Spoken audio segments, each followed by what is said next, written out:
This is the story of a self-confessed football hooligan who later managed to become one of the great internet pioneers when he founded YouGov. And then eventually he became Chancellor of the Exchequer. I initially made a mistake, but then we pivoted. Did you expect that you were going to lose his money? Lord Bell had a chance to buy a third of it for a pound. Yeah. This is a business that 3 years ago was valued at $2.1 billion.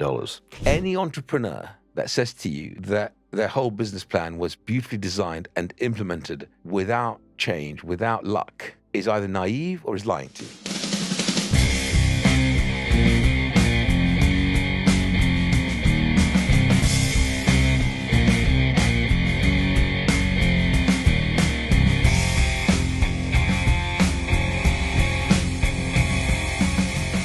Welcome to Billionaire Business. My name's Ian Fishwick. I'm a serial entrepreneur in the UK tech industry. I've done all sorts of things. And one of the things that I did in the lockdown, I wrote a book, The Street Smart MBA, which we'll come back to in a minute. And I'm Chris Godsmark, and I've been advising companies on deals for the last 2 decades or more at valuations of up to £1 billion, and that covers everything from mergers, acquisitions, flotations, the full gamut.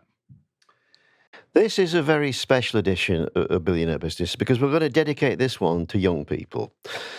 In particular, young people who are struggling and not quite sure what they want to do with their life. It doesn't matter what country in the world you're born in, what language you speak, whatever your religion, your sexuality, your gender, whatever. The one thing that's common to all humanity is that the teenage years are a bit difficult. And far too many young people across the world get involved in gangs. Some get their life back on track, and then there's others who sadly don't, and they've taken a wrong turn far too young in their life. Recently, I sent a signed copy of this to today's guest, and the reason why I did it was because he was kind enough to send me a signed copy of this, The Boy from Baghdad, which, if you like biographies, is an utterly fascinating story, right? We don't normally promote books, but there's a mistake that people often make, that when you meet somebody who's successful, you kind of think that their life's been straightforward and there's been no ups and downs. That is absolutely not the case.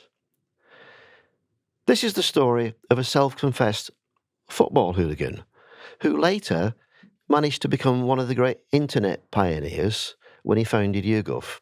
And then eventually he became Chancellor of the Exchequer, the second highest position in the UK. This is the quite remarkable story of Nadhim Zahawi. Nadhim, lovely to see you. Great to see you, and thank you for having me. Nadhim, great to see you. And having looked at the book, I mean, I thought I sort of knew about you and about your career. I knew you come from Iraq. Right. And I think I might have known you didn't speak any English when you arrived as a boy, right? What I had no idea about at all, because I think of you as, successful businessman, then politician, was that you got in with the wrong crowd when you came over. Tell us a little bit about that, but also, how did you sort of realise the situation you were in, and how did you get yourself out of it? Yeah, totally. And again, thank you for having me here, Chris. A couple of things. I mean, obviously, having the opportunity to write the book in the first place was a fantastic thing. But most of the feedback, a bit like your feedback, has been, I'd love to hear more about your early life than just the politics, because obviously we talk about vaccine and we talk about the funeral for Her Late Majesty, which I had the great honour and privilege of being part of the team that organised it. Those are big sort of political moments, the pandemic, for example. And the Boris Johnson. And the Boris Johnson, of course. But actually, a lot of people want more interested in the backstory. When I landed on these shores in 1979, my father fled end of 78, and we followed him. My mother just had to try and sell whatever she could sell to be able to hopefully survive in this new land that we were joining my father in. So this was fleeing Saddam Hussein, wasn't fleeing it? the Ba'athist Party, exactly. Yeah. Saddam Hussein was on the rise at that time. My parents knew very little about how the British education system worked. I arrived here with very little, almost no English whatsoever. And children can be incredibly cruel and, my early days in education were miserable. I sat at the back of the class, silent, slightly, scared to take part in whatever the subject matter was. And then, Was that because people might mock your English because of it course, wasn't great? kids can be incredibly Cruel. cruel. Well, you're And- similar age to me, potentially. I mean, in those days, schools, that there wasn't the sort of environment there where wasn't people... the pastoral care. Exactly, That that's I what I later was... on, as No. Children and Families Minister and then Secretary of State for Education, realised, what an amazing thing that we have in our country. But I tried to string words together in my head when I got a little bit more confident to try and make a sentence to join in the subject matter in the classroom. But of course, by the time I made the sentence in my head, because I didn't like making mistakes, the subject matter had moved on. So my early recollection of my sort of experience of education was my teachers thought I had learning difficulties. So they called my parents in and said, look, he might need additional support and help and so on and so forth. But of course, children are incredibly malleable, versatile, resilient. And I picked up the language, and I talk about it in the early chapters in the book, with the help of the Sun newspaper. I tried the broadsheets initially, walked into the sort of local corner shop and couldn't make heads or tails of the Guardian or the Telegraph, couldn't even understand the language they were printed in. But the Sun, when I discovered the Sun newspaper, that was the great joy. I could actually begin to sort of hone my English. And of course, within, I think about 8 months, probably about 12 months, I started to be fluent.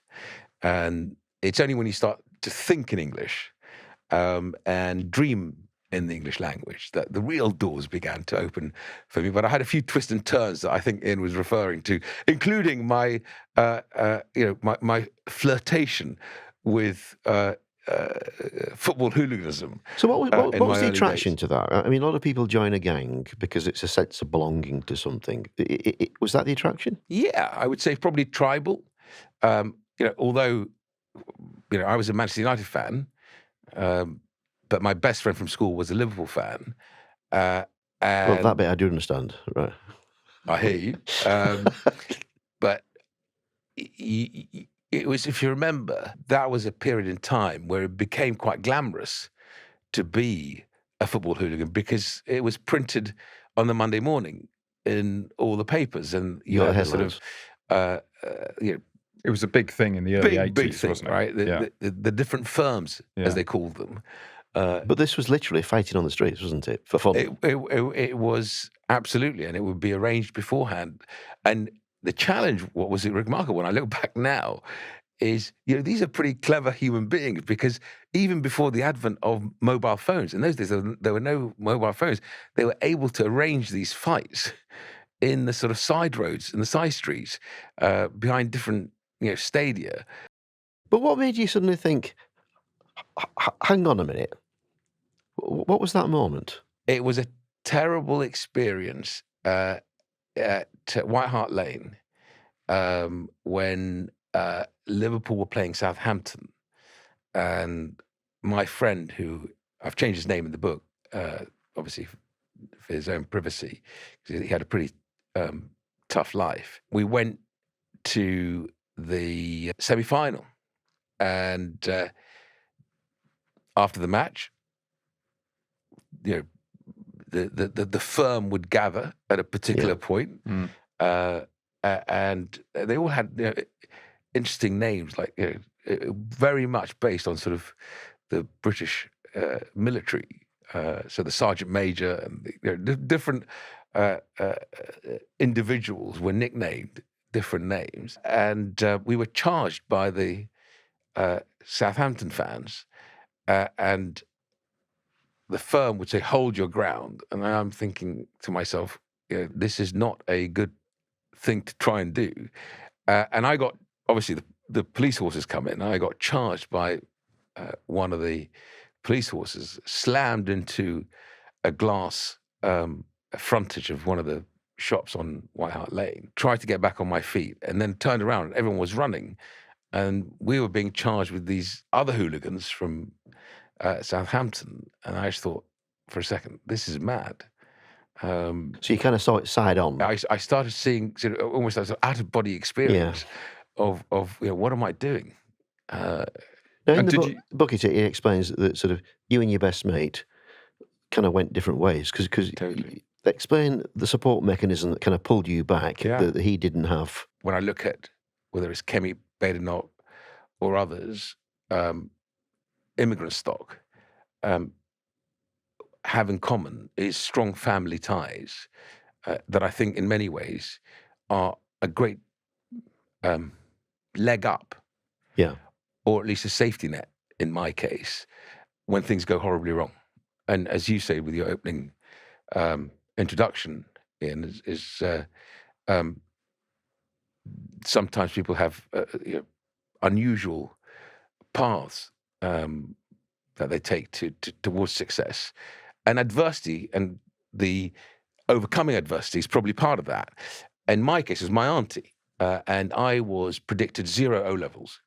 So the teachers called my parents again. I was completely unruly, age of 15, sort of, disappearing till 4 or 5 in the morning, coming home, being completely out of control, parents not knowing what to do, turned to my auntie, and my auntie basically said, look, come and live with us, with her and her husband. And if it wasn't for that, I would have got no O-levels, as my friend ended up failing completely.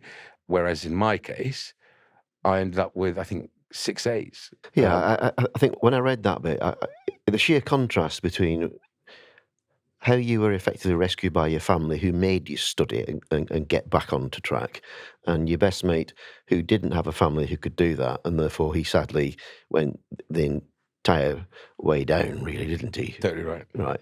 And it just shows you how even when families sometimes want to give up, they shouldn't, because there's still something in there that you can rescue.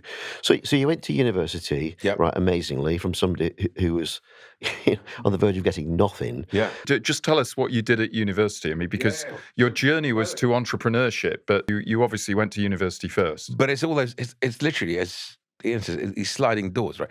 Without the O-levels, nothing would have been possible, right? But by getting those O-levels, I managed to get myself for A-levels into one of the best schools in London, which is King's College, Wimbledon. And again, thanks to another family member, my sister, who basically used her powers of persuasion to explain to the admissions board that they really should have this kid who just about achieved the 6. I mean, most of my contemporaries at King's were like, 9, 10, 11, 12 O-levels, right? Anyway, she managed to persuade them somehow to allow me into that great school.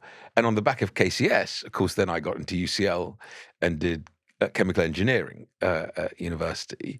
I never practiced as a chemical engineer, but what it did teach me, which I think is a great lesson in business, but also in politics, in government, I should say, is what engineering teaches you is to be able to handle a lot of information, right? Engineering, chemical engineering is all about physics, right? Fluid flow through pipes, by the way, and the equation by a genius called Bernoulli. But there's very few people who actually do afterwards what they did at university. True. And selling T-shirts really wasn't on that list. No, so explain what happened next. I will tell you. So I get to uni, I do chemical engineering. As I say, what it really taught me is handling a lot of information, a lot of data, but focusing on what's material for that day, for that week, that would get me through. And that is a great gift, in my view, in business or in government, because you're bombarded daily. Margaret Thatcher did chemistry, didn't she? By lots and lots of information, right? Some of it can be material, and that's what you want to focus on. But some of it is just a distraction. And some of it actually is something you need to return to maybe the week after or the month after. And so that was a great lesson. But when I left uni, I think I always knew that I wanted to be an entrepreneur. My father was an entrepreneur. Again, I talk about probably the sort of the three most important figures in my life, or four if you include my friend from school, was my father, Jeffrey Archer, and Boris Johnson. All three had deep flaws, right? And I had to share the chapters with them beforehand. Really? Especially with my father, because I was going to say, when you write your memoirs, you sort of look in the mirror and you have to be very honest, because otherwise what's the point doing them in the first place? But they also incredible human beings, because they were dreamers, they were builders, they were incredibly resilient, and can always turn adversity into an advantage. Okay. Back to the T-shirts, which is your question. I'm trying to understand what got you the fascination into business and what set you down that route. Or gave me the taste for entrepreneurship were two guys. There's a chapter in the book called Pete and Johnny, and Pete is Peter Dubens, who I think Chris knows well, and Jonathan Seif, whose family obviously took M&S, Marks and Spencer's, from a street stall in Leeds to one of the greatest retailers in the United Kingdom. And they'd just set up a T-shirt printing business in Wandsworth in Garrett Lane. Why? Because Jonathan had done an internship at M&S, and part of his internship was doing some research on the textile printing industry. And he discovered that actually it was either mum and pop operations or the sort of slightly underground grey or black economy T-shirts for concerts in those times. Anyway, so I joined them. We signed our first contract with Robert Earl to print the Hard Rock Cafe T-shirts. And then one of our friends sees this magazine about this dye that changes its molecular structure with temperature, with body heat. And it's just been signed up by this American company called Genera for the whole world. They took it from Japan. It's one of those stories. At the risk of showing my age from memory, this was taken up massively by raves, wasn't it? Because the hotter you got, the T-shirts went wild. We sold about 3 million T-shirts. In about in about sort of 18, 24 months. And then sold the business. The boys sold the business to Coates Viola. But it was a remarkable, literally, seat at the table for someone who's so young as to how you sort of sell.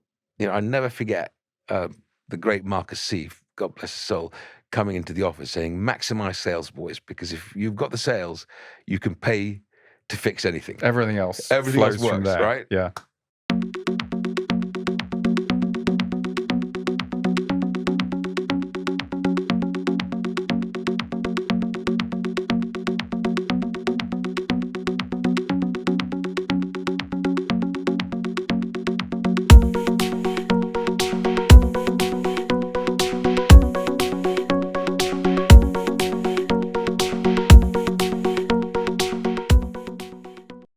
So you decided to do it yourself? So I decided to do it myself, which was a great failure, because the lesson from maximize sales is make sure you maximize sales with margin. Don't forget about the bottom line. If you can't make margin, if you're not making profit. So what your first business? You're dead. Okay. So what was it?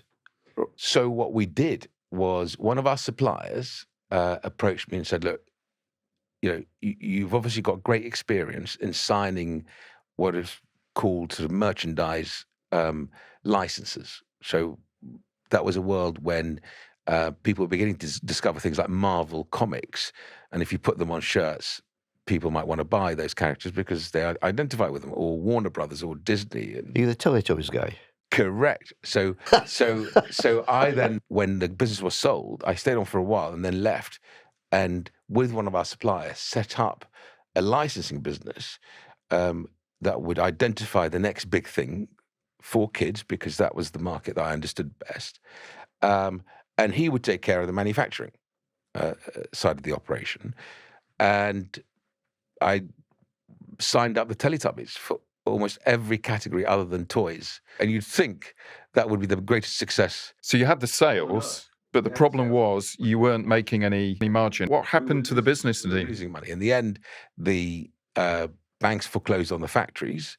And of course, Because clearly you needed some money to set that up and you didn't have it. Yeah. Right. That's even more painful. So family and friends are normally where you get money on your first business. Where did you get yours from? So I went to my great friend, Jeffrey Archer. So at that point, probably the most famous novelist in the world. Correct. Right. I lost him £400,000. Whoa. I know. I mean, traumatic. Hardest thing to tell a friend that I've just lost all his money. Did he expect that you were going to lose his money? I mean, No, was that quite the literally a opposite, phone because call? obviously, he's not near the business, but he's reading about this incredible success called the Teletubbies, where the whole world thinks this thing is going to be even bigger than Hypercolor, right? Bigger than the changing color shirts. And of course, you have to go and explain that actually we've lost money. Was the toughest thing. One of the key lessons I wrote in that book about superscaling is before you press the button, make sure you understand really well the economics of one. Are you catapulting losses or catapulting profit? And it sounds very much like you trusted your partner because he was meant to be the manufacturing guy, but his finger wasn't on the pulse. So you were selling for this price and actually it was costing more than that. So every one you sold, you just went bust more rapidly. That's the problem is if you're not making margin, it was a very painful lesson, tough lesson to learn. But actually, I think quite a good one to learn early in your career. It's a great lesson to learn. It stood me in great stead when I then launched my successful business, which was YouGov, where yes, of course, we would punch the air and high five one another when we signed a new contract. But unless you're making margin, there's no point just adding turnover. A lot of people who have a successful business and then they start their own business and it goes bust. Yeah. And, you've got a chemical engineering degree. You could go off and work for a large company in chemical engineering. Just say, look, it was an aberration, never worked. I'll go and have a normal corporate life. You start another business, which is, but the interesting thing about the other business, it has nothing to do. It couldn't be further away from the business that you just lost money in. How did you also develop that the way it eventually made money wasn't the way I don't think you envisaged it at the start. Why don't you tell us about what YouGov, the original idea was, and then how it kind of morphed? Absolutely right. So when we lost the business, I actually then did do exactly what you said, which is go to a couple of guys who were very good at our business, brilliant entrepreneurs, Jerry Matthews and Mark Segalov, who had a company called Smith & Brooks, which they eventually, I think, sold to Mike Ashley after my time with them. But they took me in and said, look, we believe in you. We know you're good at this thing. They had Barbie and Disney and Warner Brothers, but very high quality merchandise. And that sort of, kept the lights on and the mortgage paid and everything else. And then, because I'd kept going with my sort of political ambitions, but politics is a sort of voluntary exercise when you enter it as a, whether on the Labour side or the Conservative side or Lib Dem, wherever. I had met with Stephen Shakespeare because of my relationship with Jeffrey Archer. Yep. Jeffrey decided he wants to run for Mayor of London, and he put together a team of volunteers, conservative young activists who would volunteer to help him. So this is how you met Stephen Shakespeare? That's where I met Stephen Shakespeare. And of course, that campaign collapsed. One of the ideas we had, and to Stephen's credit, remember, this was the early days of the internet, right? And today, where we are sitting... This is sort of late 90s, isn't it? The world has changed, right? This is 1999, 2000. No one has ever done a survey online, right? Whereas today, it's ubiquitous. It's everywhere, right? Anyway, Stephen had the idea that if Jeffrey would become Mayor of London, he'd be the first internet, as we called it, mayor in those days, right? As in, he would ask Londoners, we would set up a platform called London Gov, and he would say, log on to this platform, pay your taxes, and tell us how you want me to spend the money. Right? And by the way, all tax payments in those days, council tax, everything, was still done, with physical forms, checks sent in the post. And sometimes to our listeners today, that was, when I talk to my children about this stuff, they're like, really? This is how people paid things? But anyway, the idea was London Gov. So you would engage, and it was really a romantic idea, which I think what is getting at about Boston Tea Party, no taxation without representation. That the way the world was moving because of this thing called the internet was going to shift the equilibrium towards us. We, the people, will have much greater say about how our money is spent by the executive, by government. But you took the idea, correct, so and you Jeffrey's applied campaign that collapses. to opinion polling, effectively. You got it. So, but not straight away, I don't think. Well, no, exactly. So I tell you what happened. So obviously, campaign collapses. Anyway, Stefan's out of work. We meet up in a Greasy Spoon where he lives, actually not far from where we're sitting here today at the Barbican. And I said, look, I love working with you in what we try to put together. I'm now probably the most senior marketeer working for Smith & Brooks, being paid a very handsome salary, with the silver BMW and the pension. But I still want to do something that I think we can do together. And we sat in that Greasy Spoon and we sort of, on the back of a napkin, genuinely started writing, London Gov. Right? Can we use this internet thing to ask people how they want to see their money spent? Then we transitioned to the back room of my flat in Putney. And I said, well, why are we restricting ourselves to London? Right? If this internet thing is really going to work, it's going to be global. Right? And if it is going to shift the equilibrium in favor of we the people, then let's call it YouGov. And that's how I come up with YouGovern, as in consumer democracy, right, is where the world is heading. It's easy to forget, isn't it? When the internet first arrived, we all thought, this is really interesting, but what we're going to do with it? Correct. And so and this is one of the first real use conversations. Exactly. And this is where I initially made a mistake, but then we pivoted. And the pivot was the crucial bit. The mistake I made was I thought, okay, well, let's take what we're going to do for Jeffrey, right? Call it London, not call it London Gov, call it YouGov, right? Let's get a tax payment system built, right? Let's go and sign up local government so people can pay their taxes online. And then let's ask them questions, the polling bit about how they want their money spent, right? So I just spent the best part of, I think, almost a year, if off memory, traipsing up and down the country with my laptop, showing these civil servants and different local authorities, not even a prototype. It was, literally had nothing behind it. Did you get anywhere? Signed up one local authority, right, after hundreds of presentations, called Wyre Forest District Council. Which was not big. Right? A tiny amount of money. But at least I had one sign up. The bit that started working is because we kept building, was the polling, right? And we used, all the money and resources we had, bootstrapped it. Why? Because the moment we launched the business, the dot-com bubble burst about 2-3 weeks later. Nobody wanted to know. The great Tim Bell, Lord Bell, was due to take about a third of the business for £1 million. His board vetoed the deal because his 4 other investments had all collapsed because it was you remember the bubble bursting was so violent. Just pause there for a second. Right, so Lord Bell had a chance to buy a third of it for £1. Yeah. This is a business that 3 years ago was valued at $2.1 billion. I know. Okay. It's remarkable. That's just ridiculous. Yeah. It was remarkable.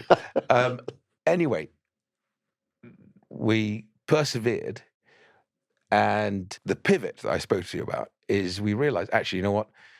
We're never going to be able to integrate into legacy tax systems. You've got Capita and EDS and all these other great big IT companies, tech companies that do this stuff. So let's drop that. What's working is this thing where we basically are able to measure public opinion. So how did you get credibility? Because it's a good idea, but how so did people... a couple of breaks. And how did you win the hearts and minds? Right. Any entrepreneur that says to you that their whole business plan was, beautifully designed and implemented without change, without luck, is either naive or is lying to you, right? Because I remember at key moments where we just got lucky, right? And a break came through for us.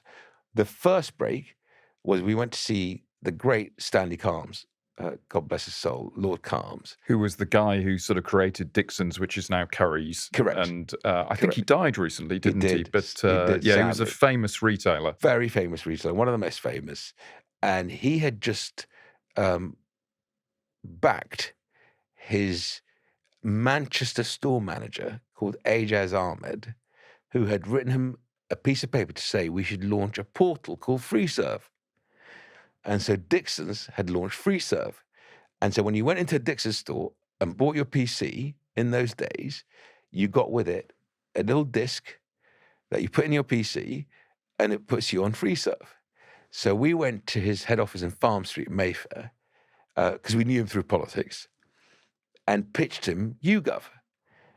And we walked in the office, he goes, you know, well, what are you two jokers doing here? You got 5 minutes, right? 45 minutes later, we're still in the room. I'm thinking to Stefan, we must be doing something right, right? He calls down and says, can you send Ajaz up? Ajaz comes in. Hour and 45 minutes later, we're putting together the first sort of skeleton of how YouGov can become the news function for FreeServe, right? So rather than just culling the news off the BBC, we would serve up the news on FreeServe, and every story we would ask questions to get people used to answering questions. No one's ever answered a question online. So right? it's the first time that people could really comment on a news article. Exactly right. I mean, everything has to be invented somewhere, doesn't it? Exactly right. So that by the way, in a weird coincidence, a bit later, yeah. I got down to the last two for who would be the MD of FreeServe and came second. No. Yeah. There's so many ridiculous coincidences in this conversation. Anyway, our next break came when we pitched to the Telegraph to say, look at this data we're producing, right? Look at our raw data versus what the traditional polling companies would do, which was still sort of, the innovation then was telephone, right? So ICM had moved polling from clipboard to telephone. Which was literally stopping people in a shopping centre. Exactly. Yeah. And the great psephologist, Professor Anthony King, again, sadly passed away a few years ago, thought there's something in this thing called YouGov. And the third break, and they sort of came together, was there is a great academic study that goes around democracies at general election time. It's called the British Election Study in the UK. There's the Australian election study, the American election study. So at every general election, a bunch of universities, academics, get funding, and they run a massive polling exercise through an election campaign and then look at the data at the end of it. And the British election study, we had a lovely young man called Joe Twyman who knew them well.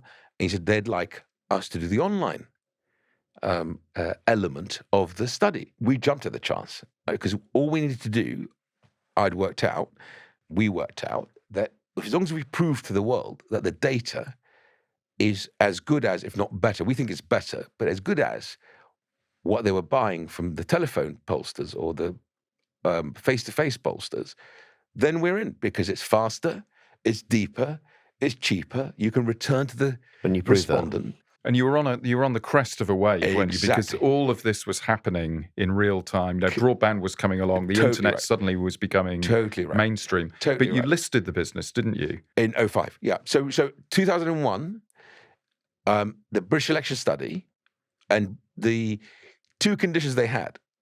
One was easy to fulfill because we wanted to fulfill it, to demonstrate how good we are. The second one was painful. First condition, we had to supply the raw data. We can't just give them the weighted data. Yeah. They want to see versus the telephone and face-to-face organizations. Great, because we thought, you know what, we will demonstrate. We can show them that we're better quality. The second, they said, we've got no money. They said, because we've allocated the funds to the other two, we didn't know what this thing called the internet was, and therefore, would you do it for free? And I basically, with Stefan, said, yeah, of course because we had nothing to lose. We're running out of cash anyway, right? We needed to prove our credibility was on the line here. Anyway, we did it. They published everything at the end of the study, and we wiped the floor with the other methodologies. Superior, much more accurate, predicting the outcome of that.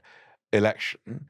And because of that, Anthony King at the Telegraph said to the Telegraph management, I want YouGov as part of the polling contract for the Telegraph. They wouldn't give us the whole thing initially. They split it between us and Gallup, I think, off memory. But that NOP. brought cash into the business But it that brought kept you and credibility. going. So Right. what I said to the Telegraph, because again, they said, well, you're the new kids on the block. We're paying X to these guys. I said, well, I'll take the same. They said, no, you have to take a discount. I took the discount on one condition. You have to use my logo. So every time you print the polling, which is monthly, right, you have to put Telegraph YouGov as a logo. It's the best thing I ever did because it made us famous. There are so many lessons in this conversation, and one of them is you'd done something that was relatively easy to scale on a global basis, and therefore YouGov just took off all over everywhere.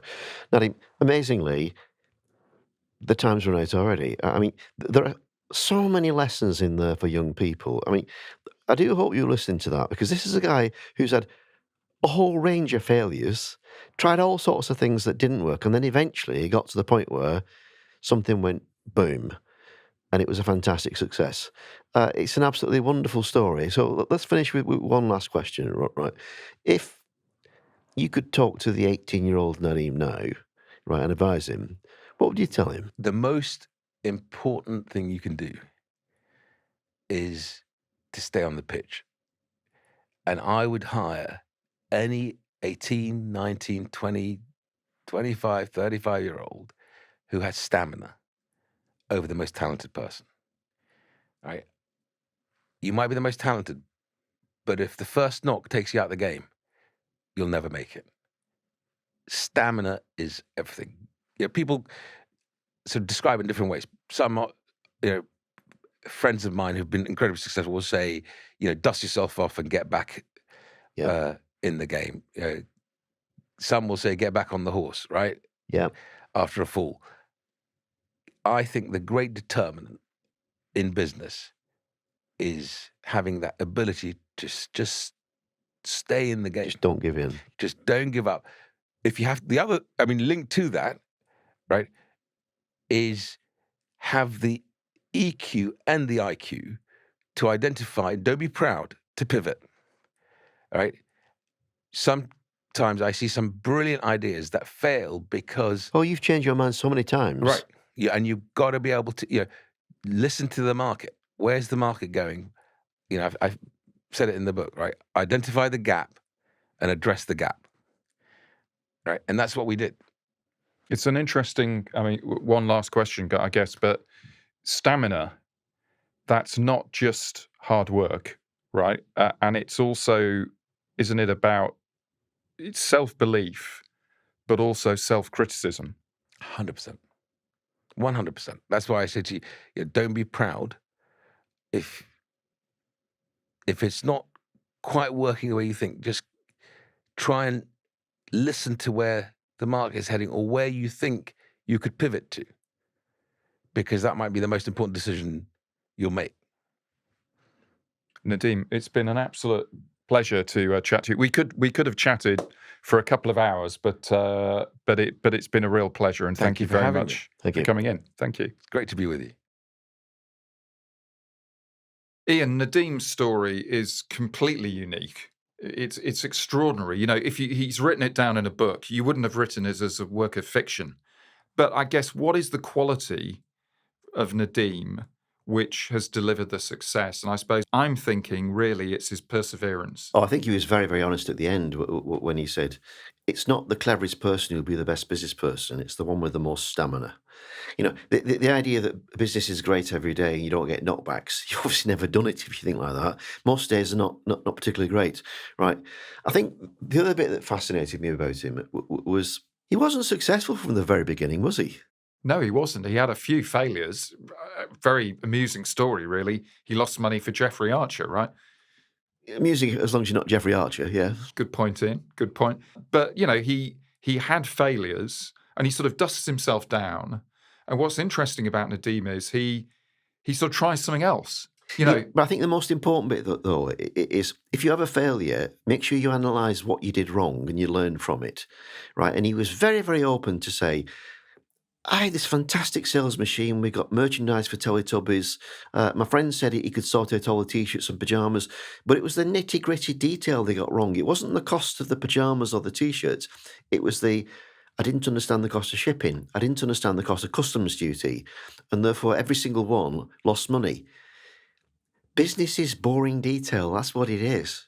But he learns along the way, right? But I think the interesting thing about Nadhim is that he's tried lots of different things. So it's almost as if he's reinvented himself, and then he founds YouGov, which is, an incredibly successful. I mean, he's still very successful today, although he's no longer involved with the business. And so I suppose the lesson of a Nadhim is he's got the drive, the sort of perseverance, the relentlessness, but he can spot someone comes to Nadhim and says, look, I've got a great idea for a business. They can't deliver the business themselves. They need a Nadhim, right, to actually deliver the business. Is that fair? Yeah, I think one of the strengths when you listen to him is he doesn't get arrogant about his own ideas. He's quite happy to say, we need to pivot. We need to pivot. So he keeps trying things and trying things and trying things till he finds, some people call it the correct product market fit, what works, basically, right? And the number of times he's tried something, we were being a news channel, and then we were doing electrical support, and we were in London, but we realised we could do it everywhere. He's changed his mind so many times. Resilience is one thing, right? But don't get hung up on, this is my way of doing it, and I just need to do it for longer. That's how you bang your head on the wall. The other quality that I take away from Nadhim, and I this is true of his political life, he becomes an MP. He ends up as Chancellor of the Exchequer, right, which is the second, probably the first most important job in UK politics, right? He's a brilliant networker. And we had a great time with him, didn't we? We spent a very short amount of time. It makes you feel like you've known him for a long time, doesn't he? Absolutely. And that is a skill in itself. And I think that takes you a long way, and it's certainly taken Nadhim a very long way. But to finish this one, let's go back full circle again. I mean, he had a very difficult teenage years. He was in a gang. He was one of those few people that managed to get out of it. But it was because his family didn't give up on him. And it's so tempting sometimes. As he was saying, I didn't come home till 5 o'clock in the morning. I was fighting on the streets. But his family stayed with him, and they brought it back. So there's a plea to everybody, don't give up on the people who are struggling when they're young. Absolutely. And I think adversity is often a trigger for some people. Some people go down, and some people just, have this absolute belief, I've got to get myself out of this difficult situation. And boy, he really did. One of the most remarkable interviews we've ever done.